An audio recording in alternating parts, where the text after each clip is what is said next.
대법원 2025년 10월 30일 선고 2021-225-074 등 판결 사건명 임금 등 1. 정액산업금제 아래에서 생산고에 따른 임금을 제외한 고정급이 최저임금에 미달하는 것을 회피할 의도로 사용자가 소정근로시간을 기준으로 산정되는 시간당 고정급의 외형상 액수를 증가시키기 위해 택시 운전 근로자 노동조합과 사이에 실제 근무 형태나 운행 시간의 변경 없이 소정근로시간만을 단축하기로 한 합의의 효력, 무효 및 이때 정액산업금제 아래에서 이루어진 소정근로시간 단축 합의가 탈법 행위로서 무효인지 판단하는 기준. 근로자는 합의한 소정근로시간 동안 근로의무를 부담하고 사용자는 근로의무 이행에 대하여 임금을 지급하게 되는데 사용자와 근로자는 기준 근로시간을 초과하지 않는 한 원칙적으로 자유로운 의사에 따라 소정근로시간에 대하여 합의할 수 있다. 다만 소정근로시간의 정함이 단지 형식에 불과하다고 평가할 수 있는 정도에 이르거나 노동관계 법령 등 강행 법규를 잠탈할 의도로 소정근로시간을 정하였다는 등의 특별한 사정이 있는 경우에는 소정근로시간에 관한 합의로서의 효력을 부정하여야 한다. 헌법 제32조 제1항 및 최저임금법 관련 규정 내용과 체계 2008년 3월 21일 법률 제8964호로 개정된 최저임금법 제6조 제5항 이하 특례 조항이라 한다. 특례 조항의 입법 취지와 입법 경과 여객자동차 운수사업법의 규정 취지 및 일반 택시 운송 사업의 공공성 소정 근로시간을 단축하는 합의 관련 전후 사정 등을 종합적으로 고려하면 정액산업금제 아래에서 생산고에 따른 임금을 제외한 고정급이 최저임금에 미달한 것을 회피할 의도로 사용자가 소정 근로시간을 기준으로 산정되는 시간당 고정급의 외형상 액수를 증가시키기 위해 택시운전 근로자 노동조합과 사이에 실제 근무 형태나 운행시간의 변경 없이 소정 근로시간만을 단축하기로 합의한 경우 이러한 합의는 강행법규인 특례 조항 등의 적용을 잠탈하기 위한 탈법 행위로서 무효라고 보아야 한다. 이때 정액산업금제 아래에서 이루어진 소정근로시간 단축 합의가 탈법 행위로서 무효인지는 합의를 체결한 근로관계 당사자들의 주된 목적이 최저임금법의 적용을 회피하려는 것이었는지와 아울러 단축된 소정근로시간과 택시운전 근로자의 실제 근로시간을 비교하여 양자 사이에 상당한 불일치가 있는지를 중심으로 규범적인 관점에서 판단하여야 한다. 2.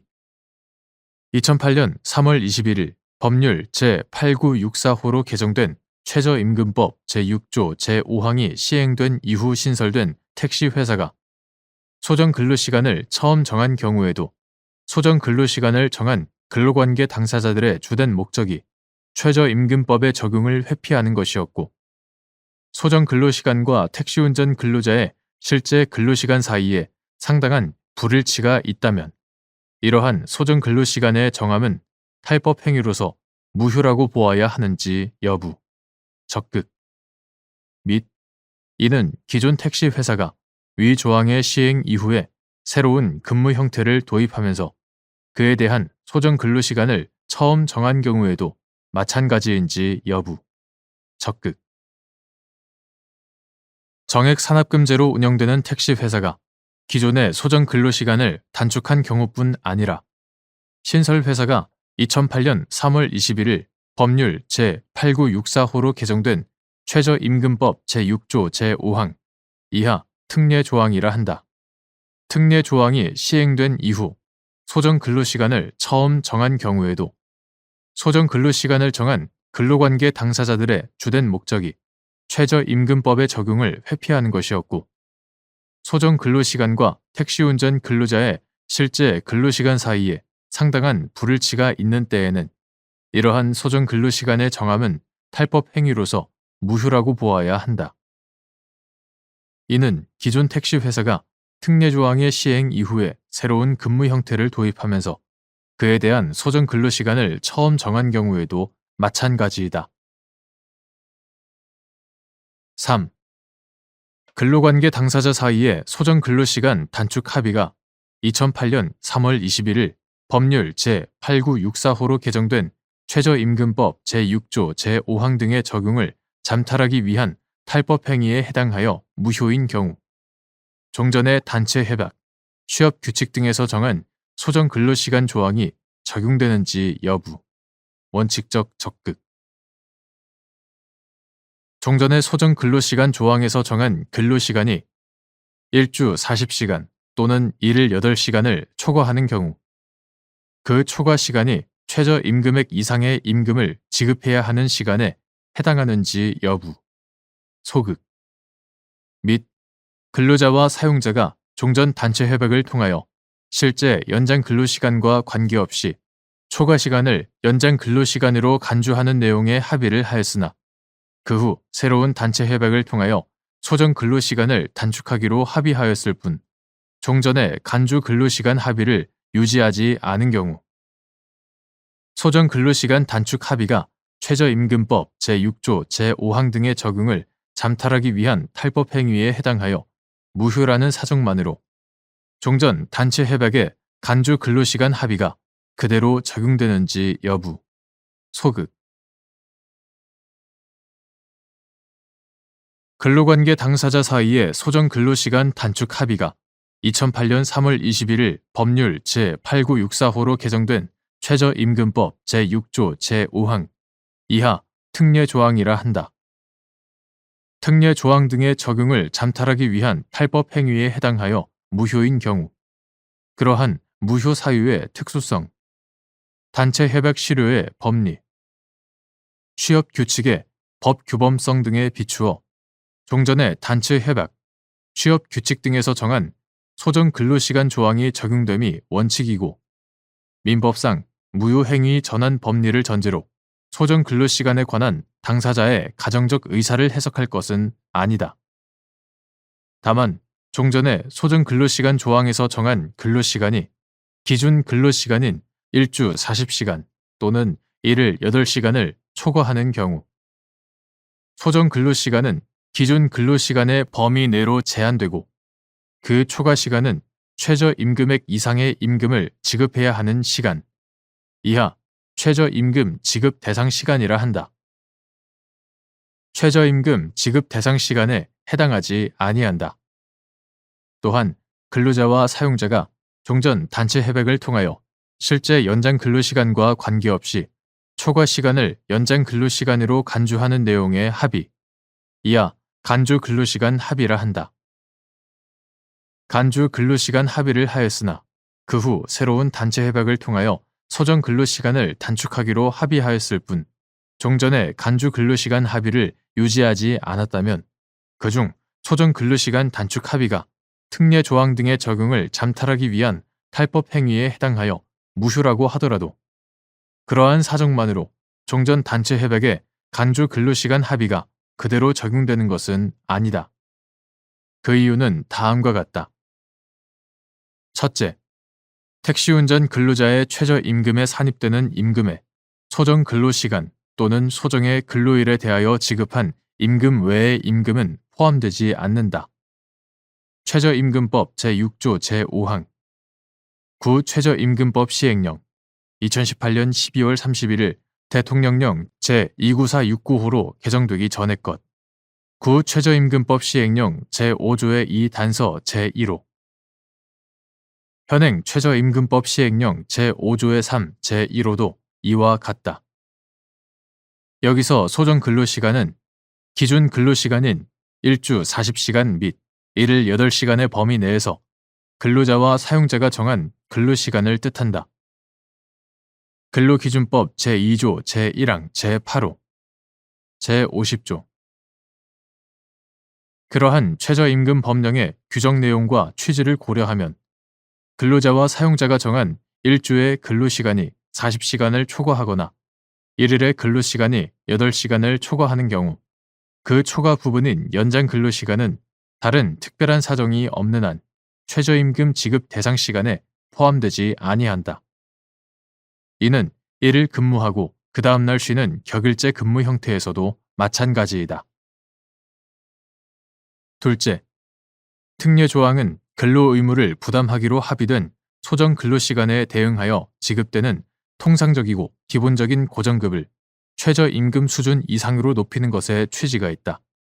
또한 최저임금법 제6조 제3항은 최저임금에 적용을 받는 근로자와 사용자 사이에 근로계약 중 최저임금액에 미치지 못하는 금액을 임금으로 정한 부분은 무효로 하며, 이 경우 무효로 된 부분은 이 법으로 정한 최저임금액과 동일한 임금을 지급하기로 한 것으로 본다라고 규정하고 있다.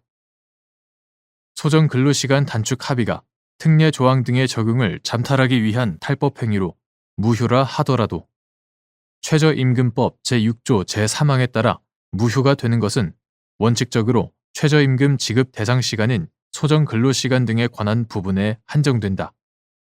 노사가 최저임금 지급 대상 시간이 아닌 연장 근로시간에 관하여 종전 단체 협약의 간주 근로시간 합의를 요지하지 않았다 하더라도 특별한 사정이 없는 한 이를 두고 특례 조항 등을 잠탈하는 탈법 행위로서 무효라고 보기 어렵고, 종전 단체 협약의 간주 근로시간 합의가 그대로 적용된다고 볼 수 없다.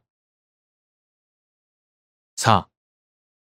2008년 3월 21일 법률 제8964호로 개정된 최저임금법 제6조 제5항이 시행된 이후 회사가 신설되어 소정 근로시간을 처음 정하였거나 정액 산업금제로 운영되는 기존 회사가 위 조항이 시행된 이후 새로운 근무 형태를 도입하며 소정 근로시간을 처음 정하였는데, 그 소정 근로시간의 정함이 탈법 행위로 무효인 경우 법원은 최저임금 미달 여부 및 미달액 판단 등을 위해 근로관계 당사자들의 의사를 보충하여 근로계약을 해석하는 방법으로 유효한 소정 근로시간을 확정하여야 하는지 여부, 적극.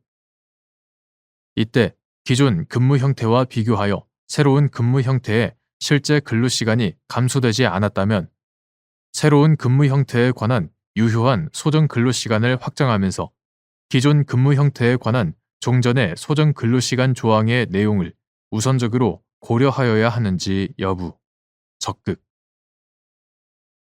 2008년 3월 21일 법률 제8964호로 개정된 최저임금법 제6조 제5항 이하 특례 조항이라 한다.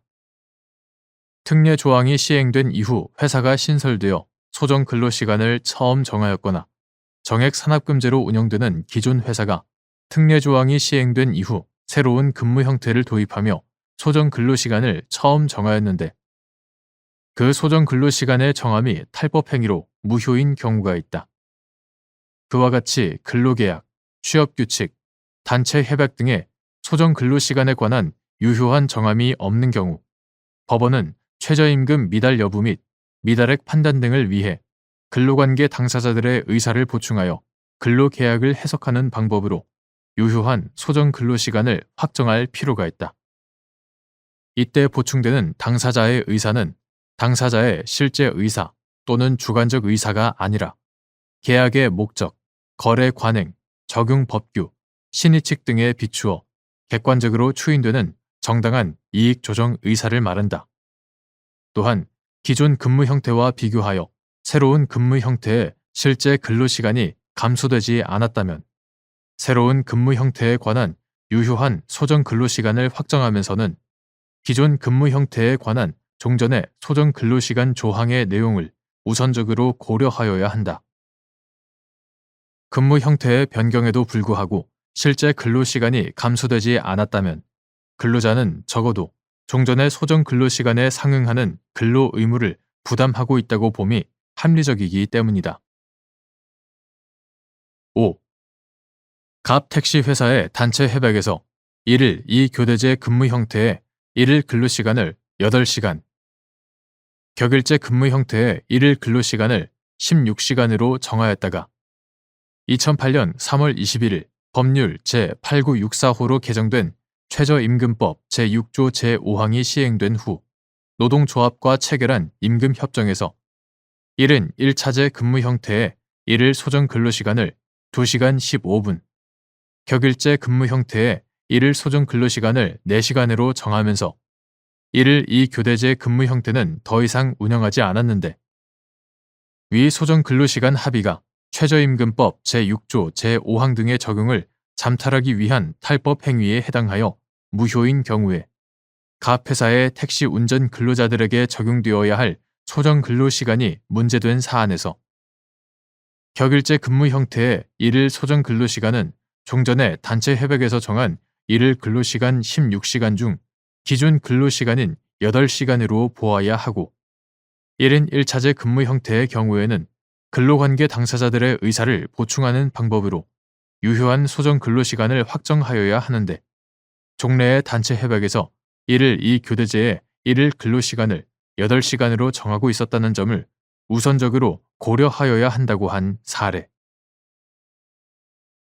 6. 주유수당이 사용자가 최저임금액 이상으로 지급하여야 할 임금에 해당하는지 여부. 적극. 주유수당은 소정의 근로에 대해 매월 1회 이상 정기적으로 지급되는 임금이므로 사용자가 최저임금액 이상으로 지급하여야 할 임금에 해당한다. 7. 권리자가 재판에서 그 권리를 주장하여 권리 위에 잠자는 것이 아님을 표명한 경우 소멸시효 중단 사유가 되는지 여부. 적극. 및 소장에서 청구의 대상으로 삼은 채권 중 일부만을 청구하면서 소송의 진행 경과에 따라 장차 청구 금액을 확장할 뜻을 표시하고 해당 소송이 종료될 때까지 실제로 청구 금액을 확장한 경우 소 제기 당시부터 채권의 동일성의 범위 내에서 그 전부에 관하여 재판상 청구로 인한 시효 중단의 효력이 발생하는지 여부. 적극. 시효 제도의 존재 이유는 영속된 사실 상태를 존중하고 권리 위에 잠자는 자를 보호하지 않는다는 데에 있고 특히 소멸시효에서는 후자의 의미가 강하다. 권리자가 재판에서 그 권리를 주장하여 권리 위에 잠자는 것이 아님을 표명한 것으로 볼 수 있을 때에는 소멸시효 중단 사유가 된다고 보아야 하고 반드시 시효 중단 사유인 재판상 청구를 기판력이 미치는 범위와 일치하여 고찰할 필요는 없다. 하나의 채권 중 일부만을 소로서 청구한 경우에도 그 취지로 보아 채권 전부에 관하여 판결을 구하는 것으로 해석된다면 채권의 동일성의 범위 내에서 그 전부에 관하여 소멸시효가 중단되었다고 볼 수 있다. 소장에서 청구의 대상으로 삼은 채권 중 일부만을 청구하면서 소송의 진행 경과에 따라 장차 청구 금액을 확장할 뜻을 표시하고 해당 소송이 종료될 때까지 실제로 청구 금액을 확장한 때에는 소 제기 당시부터 채권 전부에 관하여 판결을 구한 것으로 해석되므로 이러한 경우에는 소 제기 당시부터 채권의 동일성의 범위 내에서 그 전부에 관하여 재판상 청구로 인한 시효 중단의 효력이 발생한다.